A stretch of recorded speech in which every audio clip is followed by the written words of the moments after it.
Everyone, welcome back to my channel humanities. आज हम cover करने वाले हैं emergence and growth of nationalism.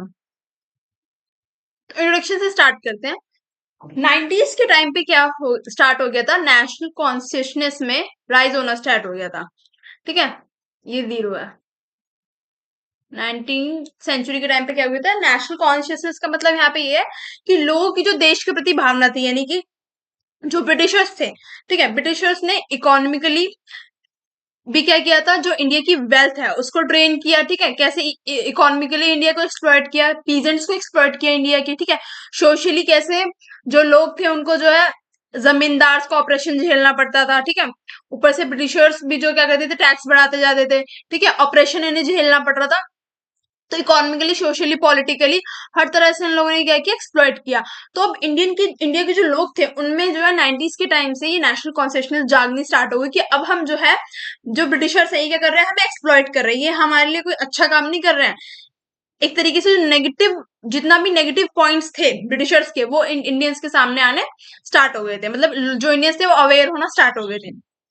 अब आप देखेंगे तो 1850s के टाइम पे जो ब्रिटिशर्स थे उन्होंने कुछ पॉजिटिव, जो पॉजिटिव कंट्रीब्यूशन थे ब्रिटिशर्स के, वो क्या थे, इन्होंने एडमिनिस्ट्रेशन सिस्टम जो यूनिफॉर्म कर दिया। यानी कि पूरी जितना भी इनके अंडर था एरिया रूल में, सब जगह पे जो है एक ही एडमिनिस्ट्रेशन सिस्टम, यानी एक ही टाइप के रूल्स जो है सारी जगह फॉलो होंगे। ठीक है, डेवलपमेंट कर दिया पोस्ट एंड टेलीग्राफ, यानी कम्युनिकेशन एक तरीके से अच्छा हो गया, रेलवेज आ गई। ठीक है, प्रिंटिंग प्रेस आ गई, यानी न्यूज़पेपर वगैरह छपने लगे, कॉलेजेस वगैरह जो है इन्होंने ओपन करवाए। ठीक है, तो एक तरीके से ये सब क्या माने जाते हैं, पॉजिटिव कंट्रीब्यूशन। किसके द्वारा, कि ब्रिटिशर्स के द्वारा माना जाता है कि हमने ये पॉजिटिव कंट्रीब्यूशन दिए इंडिया को। बट जो लोगों का मानना ये था, जो जितने भी ये जो मॉडिफिकेशन कराए ब्रिटिशर्स ने, ठीक है, तो ये इन लोगों ने अपने फायदे के लिए करवाए। ठीक है, रेलवेज बनवाई कि भाई जो गुड्स का जो ट्रांसफर है वो इजीली और कम टाइम में हो सके। जब रेलवे बन जाएगी तो गुड्स का जो एक जगह से, एक प्रोविंस से दूसरी प्रोविंस में कोई भी चीज ले जानी है तो वो कितना इजी हो जाएगा। कम्युनिकेशन करना कितना इजी हो जाएगा। अगर कहीं से हमें कोई बात दूसरी जगह कहनी है तो पोस्ट या टेलीग्राफ के थ्रू जो है कम टाइम लगेगा। ठीक है, तो ये सब चीजें एक तरीके से लोगों का मानना था कि इन लोगों ने अपने फेवर के लिए ही जो है, एक तरीके से अपने फायदे के लिए करवाई है। ठीक है, rise of middle class consciousness. Middle class क्या थी बेसिकली, जो ना ही ज्यादा लग्जरी लाइफ अफोर्ड कर रहे थे, ना ही जो है बिल्कुल एकदम पुअर पीपल थे। ठीक है, जो मिडिल में जो मिडिल थे बिल्कुल एकदम, ना ही ज्यादा अमीर ना ज्यादा गरीब। The educated class begin to critically examine the Indian society and the awaken section made all out efforts for reforms. The educated Indian middle class which include, educated class ने क्या स्टार्ट कर दिया था, ये लोग अवेयर होना start हो गए थे कि जो भी पॉलिसीज हैं ब्रिटिशर्स की, ठीक है, ऑपरेसिव पॉलिसीज बेसिकली, जो एजुकेटेड लोग थे इंडियन मिडिल क्लास में, सब अवेयर होने लगे थे जो ब्रिटिशर्स की मतलब पॉलिसीज थी ना, ऑपरेसिव पॉलिसीज की, कैसे वो हमें ऑपरेस कर रहे हैं। ठीक है, कैसे वो अपना फायदा कर रहे हैं, इंग्लैंड का फायदा कर रहे हैं, एक तरीके से यहाँ से जो है वेल्थ ले जा रहे हैं, अपने होमलैंड में एक्यूमुलेट कर रहे हैं। मिडिल क्लास में किस टाइप के लोग आते थे, merchants, trader, industrialist, professional group जैसे कि लॉयर हो गए, टीचर्स हो गए, जर्नलिस्ट हो गए, है ना, डॉक्टर्स हो गए, ये सब भी क्या कर रहे थे, सफर कर रहे थे under the British rule. The British policies but gradually it become clear that the British administrative measure were to help the British rule and the economic policy were benefiting the British merchant and capitalist. जैसे कि मैंने आपको बताया, जितनी भी British policy थी, जो भी इन्होंने पॉजिटिव कंट्रीब्यूशन किया, वो किसकी हेल्प कर रहे थे, ओनली ब्रिटिशर्स की। दे स्टार्टेड राइटिंग बुक, यानी जो मिडिल क्लास के एजुकेटेड पीपल थे इन्होंने क्या कर दिया, बुक्स लिखनी स्टार्ट कर दी, आर्टिकल्स पब्लिश करने स्टार्ट कर दिए न्यूज़पेपर में। किसके अगेंस्ट, क्या क्रिटिसाइज करते हुए, जो ब्रिटिशर्स की पॉलिसीज थी इनको क्रिटिसाइज करते हुए, जिससे जो और पुअर पीपल थे उनको भी जो है अवेयर ये करा सकें। ठीक है, सेकंड मेथड इन्होंने क्या अडॉप्ट किया, the middle class was to form organisation association, ये ग्रुप फॉर्म करने लगे। ठीक है, जैसे हमारी, अगर मॉडर्न वे में देखें तो जो हमारी सिविल सोसाइटी है, ये लोग क्या करने लगे, ग्रुप्स फॉर्म करने लगे कि जो ब्रिटिशर्स है उनके खिलाफ हम क्या करेंगे, आवाज उठाएंगे। Literary and organisational expression of nationalism. अब हम देखेंगे क्या लिटरेरी वर्क्स जो है लिखे गए एक तरीके से, ठीक है, क्या कंपोजिशन किए गए लोकल पीपल को अवेयर कराने के लिए। Ram Mohan Roy was a Pioneer in this field, he produce a number of books. जो राम मोहन रॉय थे, जिन्होंने सती प्रथा के अगेंस्ट भी बात की, वुमेन एम्पावरमेंट की बात की, प्रीवियस चैप्टर में हमने देखा, इन्होंने क्या की, बहुत नंबर ऑफ बुक्स जो है पब्लिश करी एंड स्टार्ट अ जर्नल। ठीक है, जर्नल इन्होंने स्टार्ट की जिसका क्या नाम था, संबद कुमुदी, और किस लैंग्वेज में थी, वो बंगाली लैंग्वेज में थी। अब आप प्लस पॉइंट ये देखो कि इन्होंने इंग्लिश लैंग्वेज यूज नहीं की, इन्होंने लोकल लैंग्वेज यूज की, जिससे लोकल जो पब्लिक है उसको जो है एसेस करने में पढ़ने में उस जर्नल को आसानी हो, ठीक है। Which publish several articles on varied theme, यानी इन्होंने अलग अलग थीम्स पर क्या किए, आर्टिकल्स पब्लिश किए। दीन बंधु मित्रा रोड द प्ले नील दर्पण, ठीक है। प्ले कैसे, जैसे नुक्कड़ नाटक होते हैं ना, ऐसे इन्होंने नील दर्पण करके, ये बहुत फेमस हुआ था, ठीक है। आप यूट्यूब पे भी सर्च करना Nil Darpan. Depicting the plight of indigo cultivator, यानी कि जो इंडिगो कल्टीवेटर थे, जो इंडिगो उगा रहे थे, नील की खेती कर रहे थे, उनको कैसे फोर्स किया जा रहा था उस इंडिगो को कल्टीवेट करने के लिए, क्योंकि इंडिगो एक ऐसी टाइप की क्रॉप होती है जो जब हम कल्टीवेट करते हैं तो जो जमीन है उसकी फर्टिलिटी एकदम लूज हो जाती है, काफी साल तक जो है उस पर किसी और क्रॉप की खेती नहीं हो सकती, एकदम बंजर टाइप जमीन हो जाती है। तो इसलिए जो कल्टीवेटर से वो बहुत ज्यादा जो है फेस कर रहे थे इकोनॉमिकली, ठीक है। अब नेक्स्ट हम देंगे Bankim Chandra wrote Anand Math full of national aspiration in Urdu, a large number of work were written, यानी उर्दू में भी जो है बहुत सारे वर्क्स, लिटरेरी वर्क्स जो है, पोइट्री वगैरह क्या की लिखी गई, ठीक है।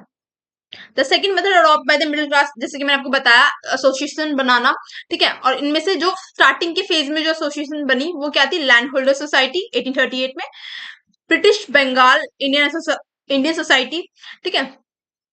अब लेटर ऑन जब ये स्टार्टिंग में ये एसोसिएशन बनी, इन्होंने अपनी डिमांड्स रखी, ठीक है, ब्रिटिशर्स के पास। तो ब्रिटिशर्स ने सोचा कि ये लोग क्या ही कर लेंगे एसोसिएशन बना के, ठीक है, हम तो इन्हें सप्रेस कर देंगे जैसे हम इन्हें सप्रेस करते आ रहे हैं।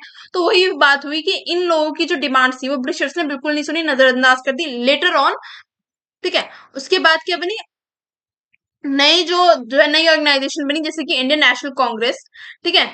दे try to achieve mass awakening through public meeting statement, यानी इन्होंने क्या किया, इंडियन नेशनल कांग्रेस का बहुत ही इंपॉर्टेंट रोल रहा है हमारे, ठीक है, इंडिया को आजाद कराने में एक तरीके से।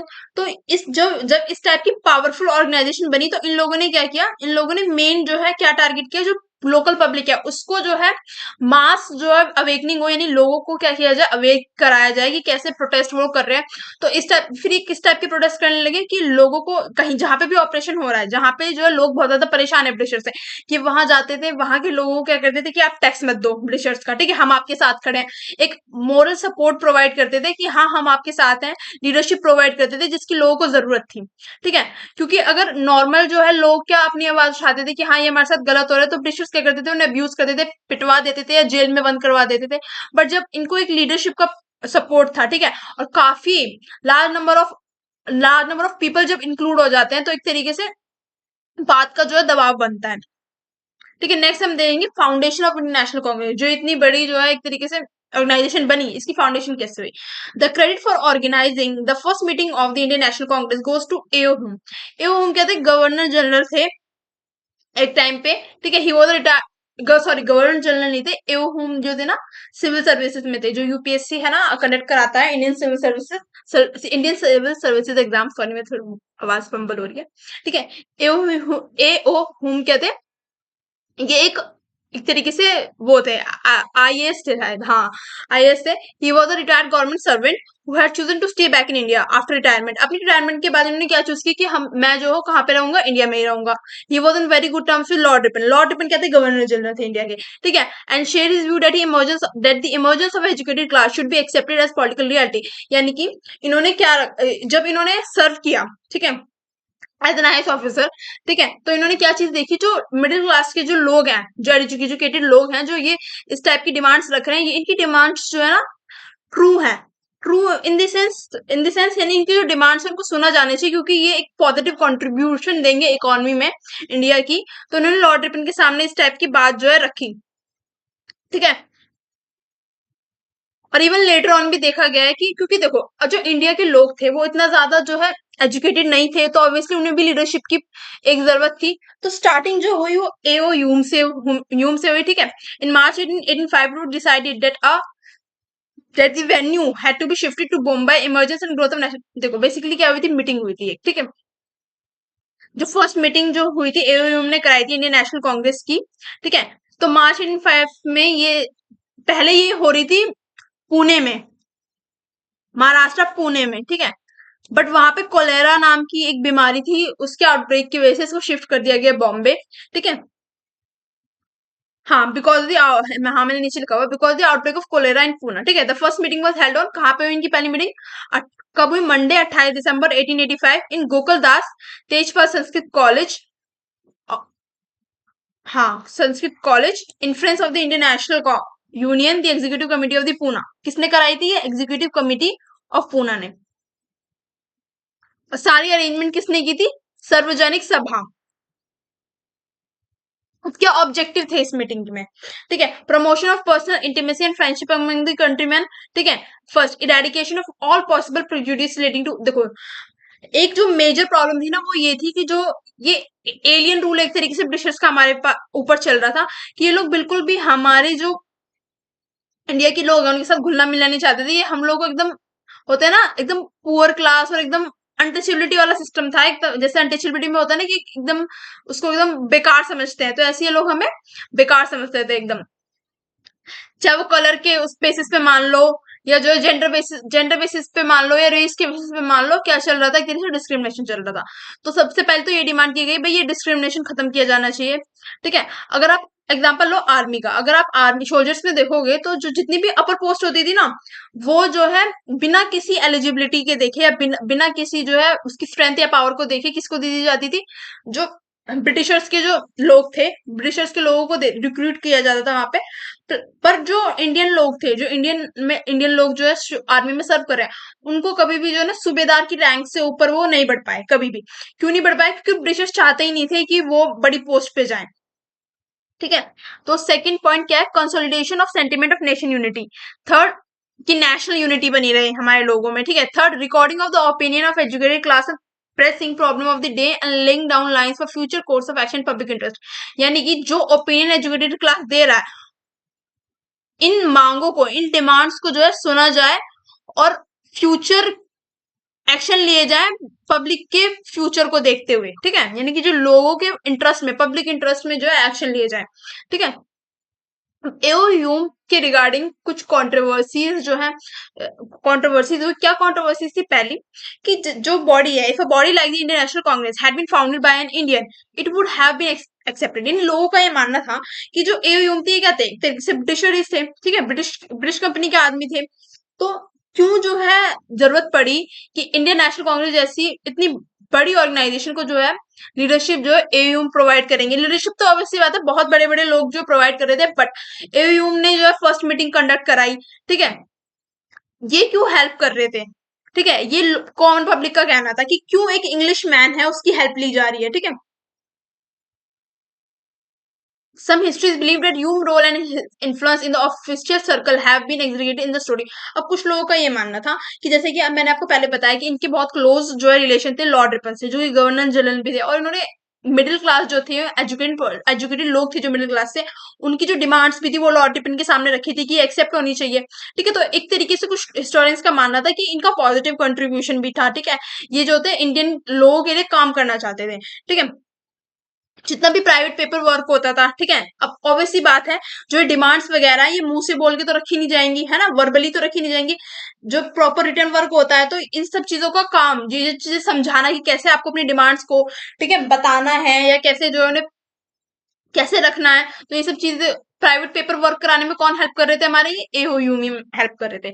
ही पोजेस जेन्युइन ह्यूमन सिंपैथी, और इनको सिंपैथी भी थी इंडिया के लोगों की तरफ। ये चाहते थे कि जो है इंडिया के लोगों का एक तरीके से इंप्रूवमेंट हो, and work tirelessly for many year to make Congress a viable and continuing organization from 18, यानी इन्होंने 1885 टू 1906 तक बहुत इंपॉर्टेंट रोल प्ले करा इंडियन नेशनल कांग्रेस में। It was the movement of, अब लोगों ने, अब अदर अदर जो हिस्टोरियंस है उन्होंने क्या कहा कि ये जो इंडियन नेशनल कांग्रेस है ये एक तरीके से सेल्फ इंटरेस्ट लोगों की बनी हुई है, यानी इसमें जो लोग हैं वो सिर्फ अपनी जो डिमांड्स है, ठीक है, जो वो अपने लिए जो है बेनिफिट चाहते हैं। ठीक है, नेक्स्ट पॉइंट क्या है? The Indian national Congress represented the culmination of awareness among educated group of the need to work together for political purpose. यानी कि इंडियन नेशनल कांग्रेस ने क्या किया? अवेयरनेस फैलाई एजुकेटेड ग्रुप के साथ कि उनको जो है साथ आके काम करना चाहिए फॉर पॉलिटिकल पर्पस। क्योंकि देखो जितने ज्यादा लोग इन्वॉल्व होंगे, ठीक है, किसी ऑर्गेनाइजेशन में, उतना ही जो है वो दबाव ब्रिटिश सरकार पे बना पाएंगे, ठीक है, ब्रिटिश गवर्नमेंट पे बना पाएंगे। During this period the Congress was dominated by moderate leader. इस टाइम पे जो कांग्रेस थी उसमें किस टाइप के लीडर डोमिनेट कर रहे थे? मॉडरेट। अब इसके बारे में हम जानेंगे कि मॉडरेट कौन होते थे, एक्सट्रीमिस्ट कौन होते थे। Gradually section emerge which do not agree with the moderate policies and believe in aggressive action. देखो मैं यहाँ पे बता देती हूँ, मॉडरेट बेसिकली वो होते थे जो क्या करते थे, जैसे एक्ट वगैरह, जो भी पेपर वर्क होता था ना, जो अपनी डिमांड्स को जो है ना बिना किसी वायलेंस के जो है रखना चाहते थे ब्रिटिशर्स के सामने। ठीक है, बट वो चीज हो ही नहीं रही थी, क्योंकि ब्रिटिशर्स क्या कर रहे थे ना, एक तरीके से निग्लेक्ट कर रहे थे इन लोगों को, इनकी तरफ ध्यान नहीं दे रहे थे। ठीक है, मीटिंग्स पे मीटिंग्स हो रही थी, बट कोई कंक्लूजन निकल के नहीं आ रहा था। ठीक है, पेपर वर्क पे पेपर वर्क हो रहा था, बट कोई कंक्लूजन निकल के नहीं आता। तो एक्सट्रीमिस्ट जो थे ना, एक तरीके से एक सेक्शन अमाउंट हो जाता है जो कहता है कि अब भाई अब हम कोई कॉपरेशन नहीं करेंगे इनके साथ, अब हम क्या करेंगे, मूवमेंट करेंगे इनके अगेंस्ट। ठीक है, इनके अगेंस्ट आवाज उठाएंगे, वरना जो है ये हमारी बात कभी नहीं सुनेंगे।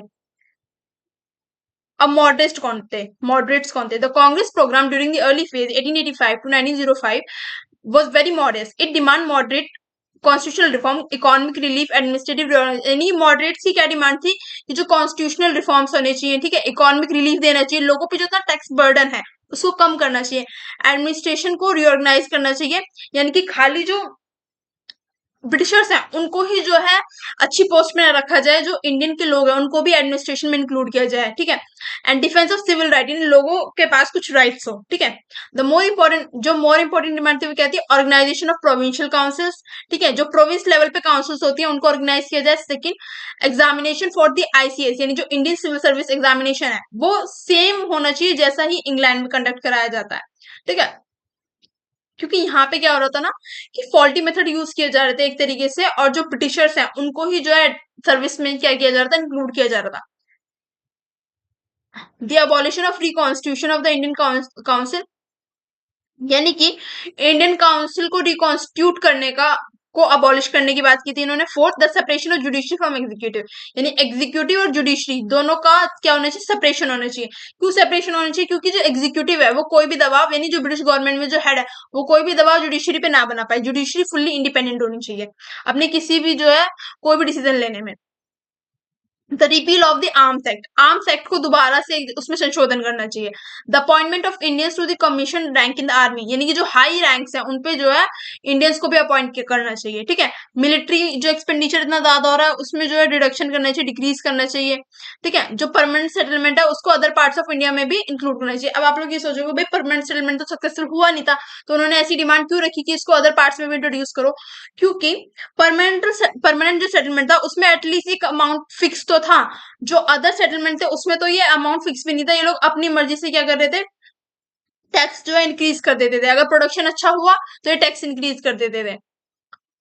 तो इसलिए इन्होंने इस चीज की डिमांड रखी कि परमानेंट सेटलमेंट को अदर पार्ट्स ऑफ इंडिया में भी इंट्रोड्यूस किया जाए। नेक्स्ट है हमारा एक्सट्रीमिस्ट। ठीक है, अराउंड 1904 के टाइम पे the group which began to dominate, जो ग्रुप डोमिनेट करने लगा था कांग्रेस का, वो था एक्सट्रीमिस्ट। ठीक है, इनको हिस्टोरियन ने एक्सट्रीमिस्ट कहा है। ठीक है, the national ideas which behind the revolt of 1857 according to the extremist were swadharma and Swaraj, यानी कि जो रिवॉल्ट ऑफ 1857 हुआ था उसकी मेन डिमांड ये थी कि भाई हमें पूर्ण स्वराज चाहिए, अब हमें आपके जो रूल है उससे इंडिपेंडेंस चाहिए, मुक्ति चाहिए।